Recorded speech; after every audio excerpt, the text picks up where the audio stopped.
Welcome back to Plots and Reviews. My name is Bree.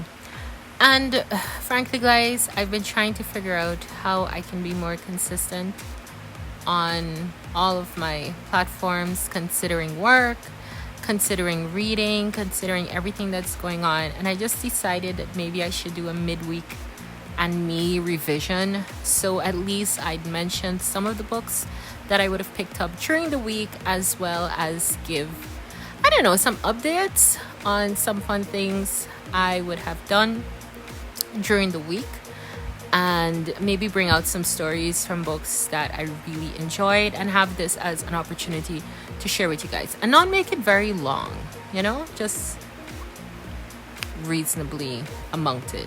And I might just keep this filter because why not? In this week of Midweek and Me, I was going to name it Midweek and Madness or Midweek and Mischief, but I don't need to call that kind of energy to my week because no one deserves. So maybe Midweek Goodness. I don't know. Let's call the positivity. But yeah, so it's Wednesday. It's going to be Wednesday. And a lot has happened since the last Wednesday. That's how these are going to run, from Wednesday to Wednesday. And I'm just gonna share. First of all, those of you who are in Bookish Communities, if it's on TikTok, although I have no idea what those would look like, but if it's on TikTok, on Twitter, wherever, you know that keeping up with engagement in these communities can be rough when you're working, when you have a bunch of random things that you have to do.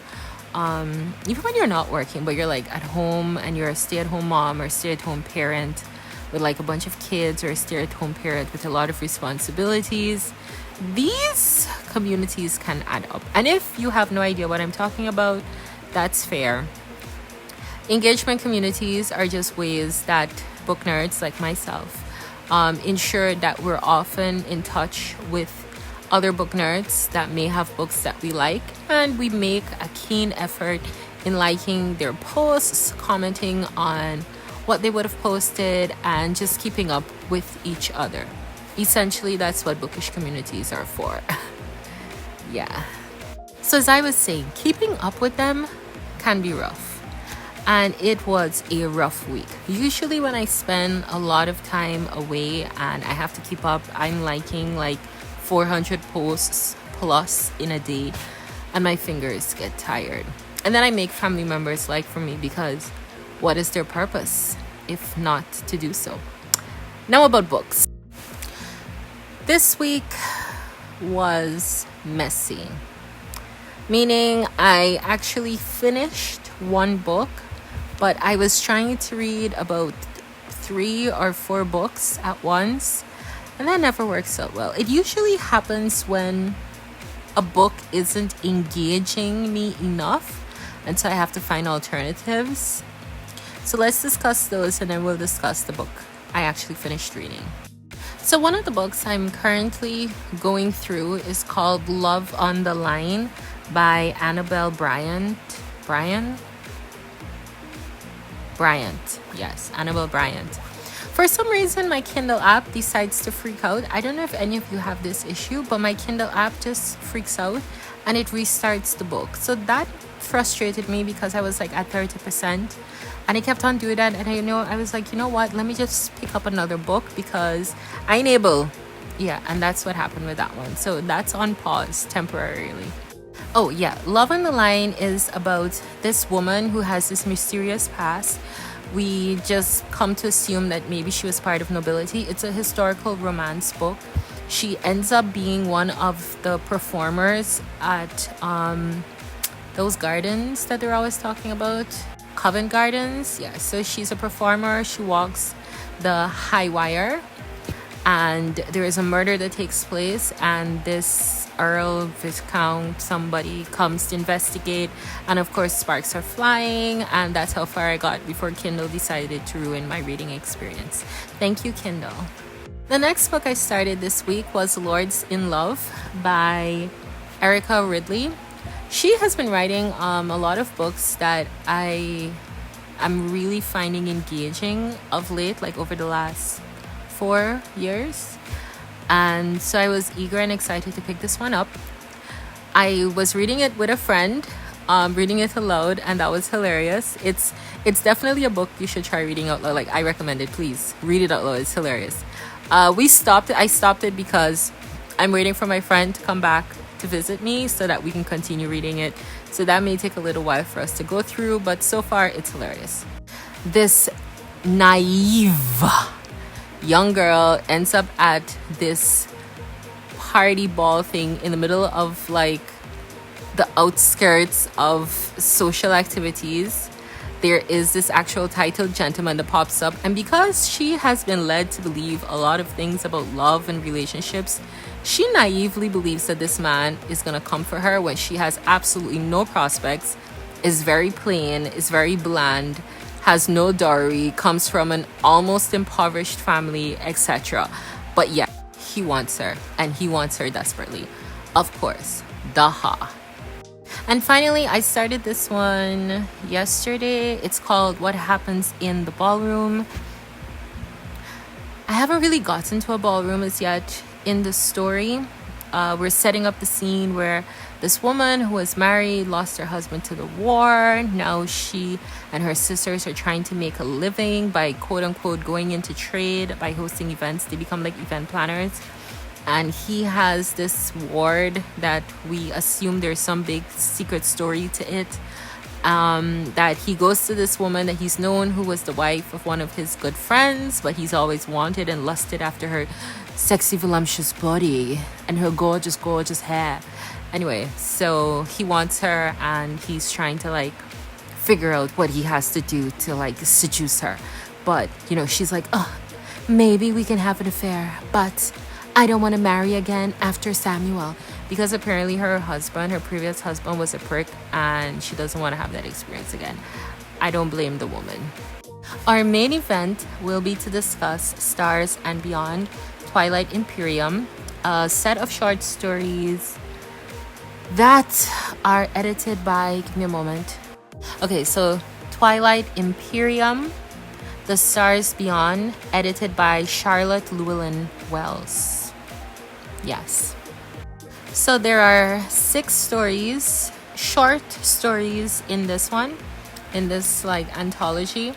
And it takes place in like this galaxy where there are different worlds and there are different aliens and there are different creatures. And we actually get to touch down on a few worlds and see how their interests cross connect. And I found that so interesting. So, sorry, six stories. And my favorite was the 5th. So in the 5th story, there is this spy. She's like tiny, like frog-like, and she ends up on this world with these people that are all obsessed like with being super ordered. They're militaristic. They have like gray skin and whatever. So she's actually supposed to investigate another spy that went missing, right? But then she overhears 𝗧𝗵𝗶𝗀. Like there's this whole 𝗧𝗵𝗶𝗀 that happens. So she overhears that they plan on killing these people because these visitors came and there was this whole history with them. Anyway, so she follows them. They kill the helpers, the aides of this diplomat, and oh my gosh, the man runs away. And so she has to decide if she's not going to interfere or if she's going to interfere and help save him.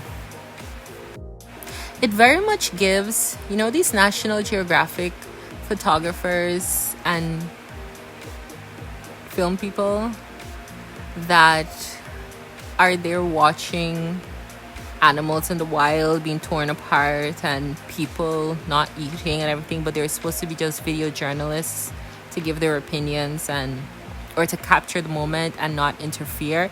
So it gives that, like, she's considering whether or not she should interfere, and she decides to interfere, and in doing so, like, she starts learning about like a bunch of random stuff.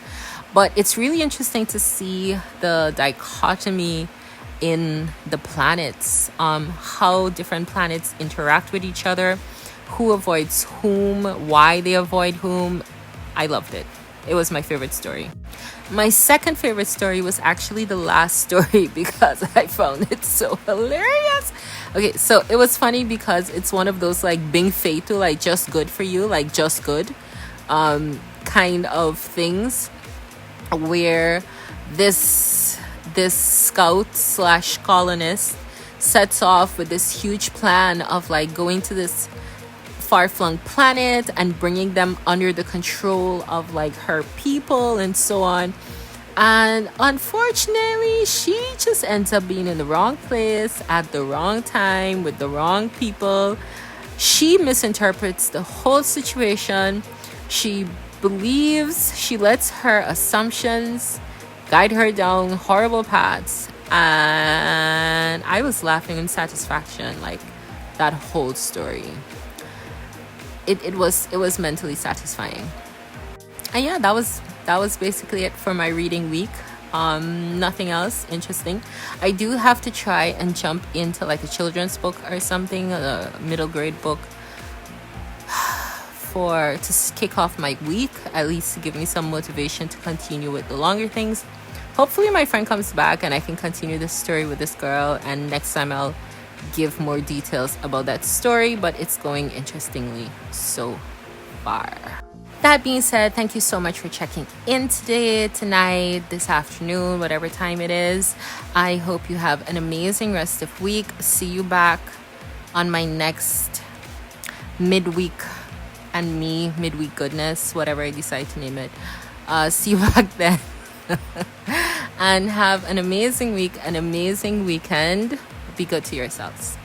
Bye-bye.